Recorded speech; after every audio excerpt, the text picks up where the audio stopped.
You have to be careful with the size of the vehicle, and any kind of truck and car collision, no matter how big your vehicle may be, you're going to lose in that collision versus a truck.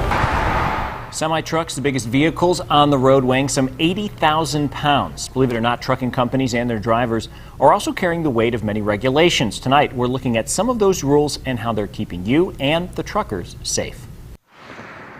According to the Department of Transportation, there were more than 5.6 million commercial vehicle drivers licensed in the U.S. in 2013. I think the sheer number of trucks on the road are naturally going to create incidents to some degree. In the same year, of 991 deadly crashes in Illinois, 142 involved a large truck.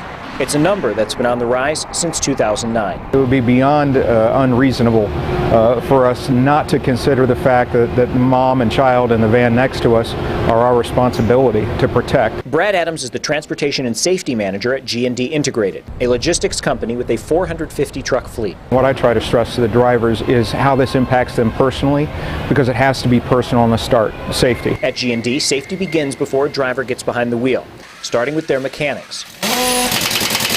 Drivers are also responsible for checking tires, leaks, or burned out lights before hitting the road. Initially, when you stop the vehicle, on your way up, you check for equipment violations. But when it comes to trucks, law enforcement doesn't need a reason to make a stop. At random, stop a vehicle and check paperwork, check out driver hours of service. Hours of service regulate the amount of time a driver can spend behind the wheel of a truck during a day and over a week, making sure drivers get necessary rest. 11 hours of driving, 14 total on duty. Before a driver hits 8 hours, he or she must take a 30-minute break. But that's not all.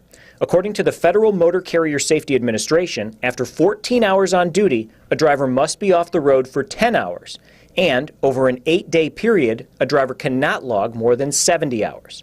When they hit the maximum, a driver must be off duty for 34 consecutive hours. Screen here tells me how many hours I have for the total day. G&D Integrated has technology in its trucks, tracking everything from hours to GPS, providing the truck's exact location at all times. Electronic is definitely the safer way to do it. It's virtually impossible to manipulate. Some drivers, however, are still logging hours by hand. Each time you change your driving status, you would change to your driving line, and every time you stop, you'd do the same thing. It's a complex process, but some drivers who are willing to break the law falsify their log, an effort to stay on the road. If they get caught, they're forced out of service. If they are found to be driving, it is a felony on that driver. Violations like that can jeopardize a driver's future.